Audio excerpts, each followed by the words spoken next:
Chapter 8. Let's try and speak clearly. I notice I mumble a lot when I do my streams. More so when I'm playing games, but I tend to speak a little more clearly when I'm reading, considering it's the main thing.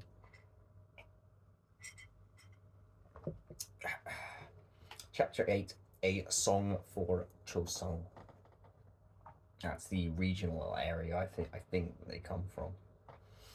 My mother dropped us off to stay with her brother, my father's old friend Minsik, who lived with his wife and two sons in the family house that now belonged to him. Minsik had a job driving for a collective car service that provided transportation for local factories, but nobody in North Korea could live on their wages alone. In 2002, an average worker's salary was about 2,400 won per month, which is around $2 at the unofficial exchange rate. That couldn't even buy £10 of cheap grain, and prices kept going up. My uncle couldn't afford to feed two more children. But my mother had money from the house sale, which she used to lease a stall in the market for Minsik's wife to help support the family. The government was now regulating the jangmadangs and charging fees for the spots in the covered markets. The jangmadang, that's the black markets where a lot of trade goes on, which helps supplement essentially, the peasantry, the working classes. It's where they make that money on the side because the government doesn't pay them enough to live, and so this is when we make the side business, and the government turns a blind eye to it because they're pretty aware that it's necessary, and they all popped up during the famine in the 90s.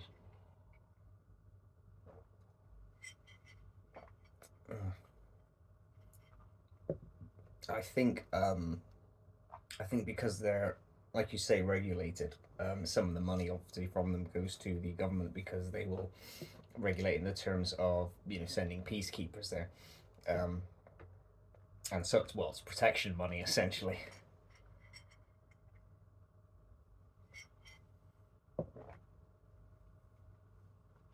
And taking bribes for the best positions. My uncle's wife started a business selling fish and rice cakes, but it wasn't very profitable. My mother gave what money was left to her brother to hold, but he ran through it quickly. Soon after we arrived, my mother's big sister, Min Hee, came to Kowon to visit her brother. She felt bad when she saw how we were struggling, and when she returned to her village of Songnam Ri, deep in the countryside, she took me home with her. Her husband was a retired government official, and their children were grown, so she decided I would not be much of a burden. My aunt's house was built in the traditional style, with a thatched roof and wooden beams. In front was a swept clay courtyard with a round brick chimney and fireplace for outdoor cooking. Aunt Min Hee and her husband were very kind to me, but I was lonely without my sister and my mother, and often cried. It took time for me to adapt to country life.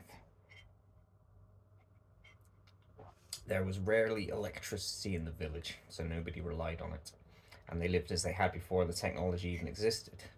At night, we travelled by moonlight or just starlight. A lot of women wore traditional skirts as everyday clothes. The mountains were all around us, with springs so clean and pure you could just dip your hand in one to drink. The fanciest transportation available was an ox cart. Not many houses had clocks in Songnam Ri, so we would wake up whenever the rooster crowed. I think Songnam Ri is actually pointed out on the map, so yes. So at least it gives you some indication where the hell we're talking about. You can see there's a particular, it's the tiny writing above that one that says Kowon. And so there you are in North Korea. This is where we are. That's a countryside area.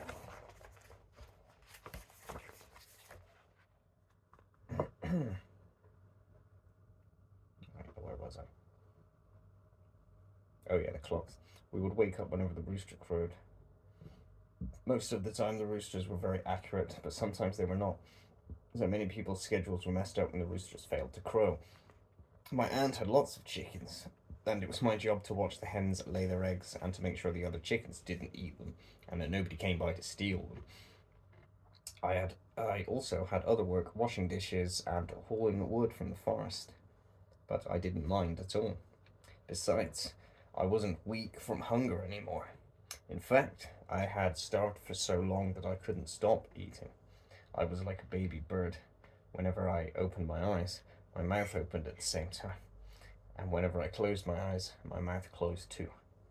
My aunt cooked good and simple food for me, made dishes from corn, potatoes, and pepper plants that she grew in her garden. She also grew sweet potatoes to sell in the market, but we would keep the leaves for ourselves to eat. They were very nutritious. The pigs ate what we left on our plates. The house also had a vineyard around it, and I tasted grapes for the first time. It was like heaven. I recovered very quickly and gained back the weight I had lost. I even started to grow. I'm not very tall now, but I think that if I'd had enough to eat all my life and didn't have to carry so many buckets of water on my head, I would be a lot taller.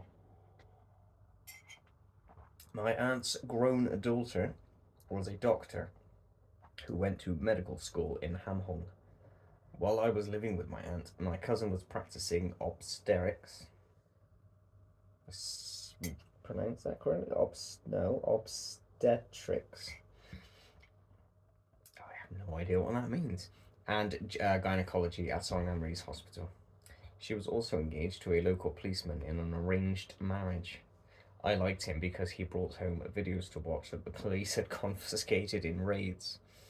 Even though my cousin was supposed to be healing people in the hospital, the government didn't supply her or any of the doctors with medicines. In the cities, parents can sometimes buy their own drugs on the black market, but in the rural areas this isn't always possible. In Songnam-ri, the nearest Jangdang black market was more than 5 miles away, and there was no direct route to get there.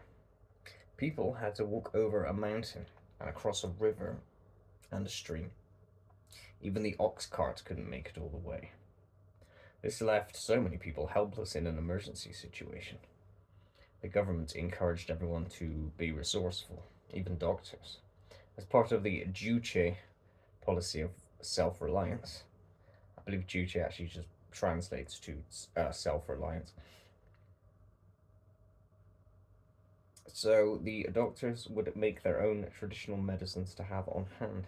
My cousins often took me with her into the mountains to search for plants, tree barks, and nuts to use for different treatments. I followed along like a happy puppy, learning what is useful, what is edible, and what is poisonous. The doctors in Songnam-ri had to be farmers, too. They cultivated medicinal plants and occasionally grew their own cotton to have a supply of bandages and dressings. But there were always shortages of everything. Even in big city hospitals, there's no such thing as disposable supplies. The bandages are washed and reused. Nurses go room to room using the same syringe on every patient. You should Google what happens when you use the same syringe and why they tend to be just used once. When they show you it under a microscope, because it's very thin metal. It gets surprisingly damaged from a single use. And if you just Google it, you'll see the degradation of the metal with each usage and why it can damage the veins and why they're only used once. That doesn't even it doesn't even take into account the whole infection thing as well. Nurses go from room to room using the same syringe on every patient. They know this is dangerous, but they have no choice. When I came to South Korea, I was amazed when the doctors threw away the tools they had just used on me. Even while I was living there, I couldn't help feeling a strange nostalgia for the simpler way of life in Songnam-ri. I don't know how else to explain it, but all these new experiences seemed deeply familiar. Up in the mountains, surrounded by nature, I felt closer to my real self than any time I've known. In some ways, it was like living in ancient Chosun, the long ago Korean kingdom that I had heard about from my little grandmother in Kowon. I think she had the same yearning for a place that neither of us had known, that existed only in old songs and dreams. So I got that wrong. Chosun is not the name of a sort of a prefecture, is it? It was the old name of Korea before it was when it was still unified, long before the first split, wasn't that? Leading up to World War Two when the Japanese invaded. I think, unless there's other history there I don't know about where it was split before. The year I spent in the country gave me a safe place to rest on heel, but it was not my fate to stay there forever. One day in early 2004, my mother visited me with some terrible news. My father had been convicted in a secret trial and sentenced to hard labor at a felony level prison camp. We thought that he was sentenced to 17 years, but later found out it was 10. No matter, because hardly anyone ever survived very long in those places. Everybody knew this, because the regime wanted us to fear these camps. They were places where you were no longer considered a human being. Prisoners in these camps can't even look directly at the guards, because an animal cannot look a human in the face. They normally aren't allowed visits from family. They can't even write letters. Their days are spent in bone-breaking labor with only thin porridge to eat, and so they are always weak and hungry. At night, the prisoners are crammed into small cells and forced to sleep like packed fish, head to toe. Only the strongest live long enough to serve out their sentences. A chill washed through my veins when I realized that I might never see my father again, and even if he were to survive. When he got out, I would be a grown woman. Would we even know each other? My mother wanted us to be together again, so she took me back with her to Kowon and persuaded her brother to let the three of us stay with him. She would earn enough to support us. My mother, Eunmi, and I moved into a small room attached to the main house. It had a very tiny bed with a wire platform. We put some boards on it, but that made it too hard, and it was still very shaky. So we took it out and we slept together on the floor. Outside the door, there was a tiny open kitchen under a small roof, where the water would drip into pans when it rained. Later, my uncle and some of his friends built a wall for us so that we could keep the fire going. We lived there for the next 2 years.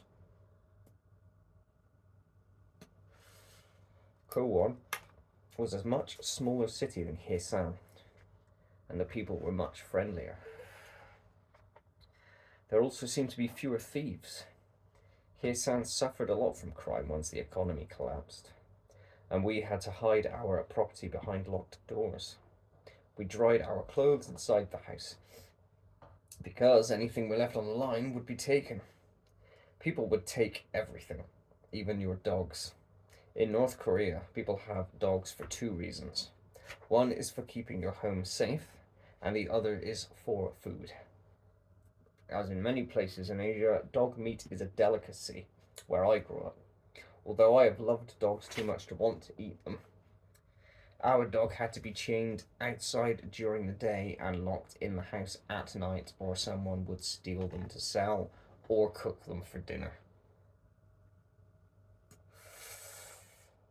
Kowon was a little safer, but the people there were also desperately poor. The main difference in Kowon was that everybody still shared with one another the way they had in the old times. In Hyesan, We might make rice cakes and secretly eat them by ourselves, or share only with very close neighbors. But in Kowan, if you had rice cakes, all the neighbors would show up and eat until there was nothing left for you. You had no choice. My aunt in Kowan was very loyal to the regime and was the head of her Iminban. Iminban, that's kind of like it's like the sort of leader of a family unit. Iminban meetings were held once a week as a way for the state to keep track of everybody's activities and announce new directives. On Saturdays, we would all meet for propaganda and self-criticism lessons. It seems to be a recurring theme, these self-crit sessions. These were organized around student and work units, with students reporting to their classrooms and workers to their offices. We began by writing out quotations from Kim Il-sung or Kim Jong-il, in the way other parts of the world would copy Bible verses or passages from the Quran. Next, you had to write down everything you had done in the previous week. And then it was time to stand up in front of the group to criticize yourself. At a typical session, I might begin, quote unquote, "This week, I was too spoiled and not thankful enough for my benevolent dear leader's eternal and unconditional love. I would add that I had not worked diligently enough to fulfill the mission that the party ordered us to do, or did not study hard enough, or did not love my comrades enough." This last one was very important, because we were all comrades in the journey to fight against American bastards, or insane Western wolves, I would conclude. Since then, our dear leader has forgiven me because of his benevolent, gracious leadership. I thank him, and I will do better next week. After we had finished our public confessions, it was time to criticize others. I would always jump up and volunteer. I was really good at it. Usually I would pick one classmate who would then have to stand up and listen intently while I listed his or her transgressions. He was not following what our leader taught us, or she was not participating in the group mission. When I was finished, my victim would have to thank me and assure everyone that he or she would correct this behavior. Eventually, it was my turn to be criticized. I hated it, of course, but I would never let it show in my face. The self-criticism meetings in Hyesan could be intense, but the ones in Kowan were brutal. People in this very isolated and patriotic part of the country really thought of themselves as revolutionaries. Their devotion to the regime hadn't been compromised with too much exposure to the world beyond their borders, and the authorities seemed determined to keep it that way as long as they could. I was almost 10 years old now, and my mother enrolled me in the local middle school, even though I'd skipped the last few years of elementary school. I found the coursework bewildering, and the schools in Kowan were much more rigid than the ones I had attended in Hyesan. Here, the children were never allowed to do anything alone. In the morning, after we finished our collective labor cleaning the streets or polishing the monuments, the school children were expected to line up and march to class. We would swing our arms in unison, singing cheerful songs with lyrics like "How bright is our socialist country? We are the new generation." We usually did the same thing going home at the end of a day of study. In North Korea, school children do more than study. They are part of the unpaid labor force that keeps the country from total collapse. I always had to carry a set of work clothes in my school bag for the afternoons when they marched us off for manual labor. In the spring, we helped the collective farms with their planting. Our job was to carry stones to clear the paths, to clear the fields, and in the fall, we were sent to pick up rice or corn or beans that had been missed by the harvesters. Our small fingers were good for this purpose. I hated this work, but we were told we couldn't waste a single grain when people were hungry. The only time I was happy in the fields when I found a mouse hole, because mice were doing the same kind of work. You could dig up their homes and find a couple of pounds of corn or beans that they were storing for later. If we were lucky, we would catch the mice too. But all the grain we gleaned from the fields belonged to the school, not us. At the end of the day, the teachers collected whatever we found. They didn't want us to take any grain for ourselves, so they would line us up and say, "Show us your pockets." We learned to put our work clothes over our school clothes, so we could hide some grain in the bottom layer and bring it home to eat. One of the big problems with North Korea was a fertilizer shortage. When the economy collapsed in the 1990s, the Soviet Union stopped sending fertilizer to us and our own factories stopped producing it. Whatever was donated from other countries couldn't get to the farms because the transportation system had also broken down. This led to crop failures that made the famine even worse. So the government came up with a campaign to fill the fertilizer gap with a local and renewable source: human and animal waste. Every worker and schoolchild had a quota to fill. You can imagine what kind of problems this created for our families. Every member of the household had a daily assignment. So when we got up in the morning, it was like a war. My aunts were the most competitive. "Remember not to poop in school," my aunt in Kowon told me every day. "Wait to do it here." Whenever my aunt in Songnam-ri travelled away from home and had to poop somewhere else, she loudly complained that she didn't have a plastic bag with her to save it. "Next time I'll remember," she would say. Thankfully, she never actually did this. The big effort to collect waste peaked in January, so it could be ready for growing season. Our bathrooms in North Korea were usually far away from the house, so you had to be careful that the neighbors didn't steal from you at night. Oh, Jesus. Some people would lock up their outhouses to keep the poop thieves away.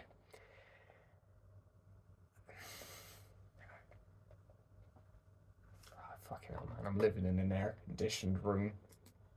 I've got a fancy ass PC over there. I've got a phone that can do HD. I honestly... Shit stealing is just... It's just such a world away from... Oh, man. I imagine they remember their plastic bags.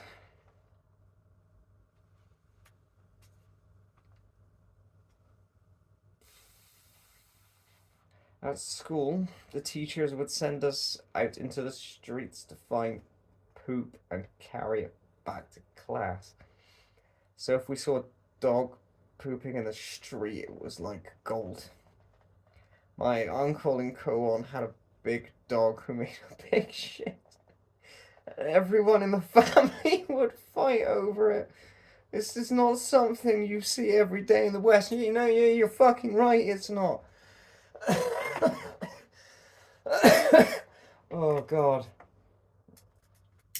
Screw it, I'm having some of this.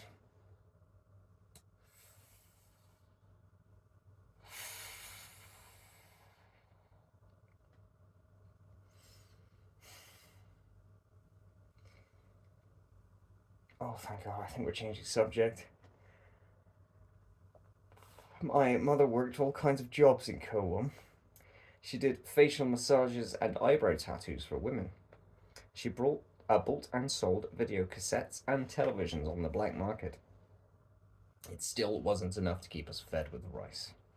Once again, my sister and I would go to the countryside to look for wild plants and insects to fill our stomachs. I loved the sweet white flowers of the false acacia tree that grew wild in the mountains. But the best thing to find was grasshoppers. My motor skills had improved as I got older, and I was really good at catching them. When my mother fried them, they were delicious to eat. Most wild foods, though, were not so good for humans. They were to just fill you up. When I walked in the hills, I would pluck lots of different leaves. Some for me, some for the rabbits we kept back in town. They were my good friends. We would share meals together. Even now, when I go for a walk, I can tell which kind of plant is the rabbit's favorite. But I still don't like salad very much because it reminds me of those hard times. When I was living in Kowon, I raised the rabbits from babies and gave them names like Red Eye, Blackie, Goldie. But they could not be pets because when the time came, we skinned and ate them. Most of the time, it was the only meat we had. The pelts were very valuable too. In North Korea, all the schools had to collect rabbit fur for the soldiers' winter uniforms. Every student had to bring 5 pelts each semester. But it's difficult to tan your own rabbit leather. And the military had high standards, so the school would often reject the bad ones.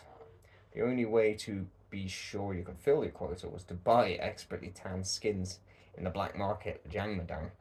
Of course, the school administrators didn't give all the rabbit furs to the military. They kept them for themselves to make some money. I know this because my mother had a business of buying and selling rabbit furs. In fact, sometimes she would buy pelts from the school that she had just sold to customers looking to fill their quotas. This insane system was good for my mother, but hard on everybody else. When I was about 11 years old, I began to follow in my parents' footsteps. My mother gave me some money, some seed money, to start my own business. I used the loan to buy some rice vodka to bribe the guard at a state-owned orchard that grew persimmons. He let me and my sister sneak in and pick the fruit. We filled a big metal bucket and carried the persimmons for miles back to Kowon, where I sold them in the Jangmadang. These are the most delicious persimmons, I cried out to the customers as they walked by. Buy them here. At the end of the day, I had enough money to pay back my mother, buy some candy, and purchase another bottle to bribe the orchard guard. My sister picked fruit with me until my mother put a stop to our little business venture. We were wearing out our shoes too quickly walking to the orchard, and she couldn't afford to buy us new ones. Still, I learned something important from my short time as a market vendor. Once you start trading for yourself, you start thinking for yourself. Before the public distribution system collapsed, the government alone decided who would survive and who would starve. The markets took away the government's control. My small market transactions made me realize I had some control over my own fate. It gave me another tiny taste of freedom. End of chapter 8. Chapter 9 is Jangmadang Generation. And we'll do that one very soon.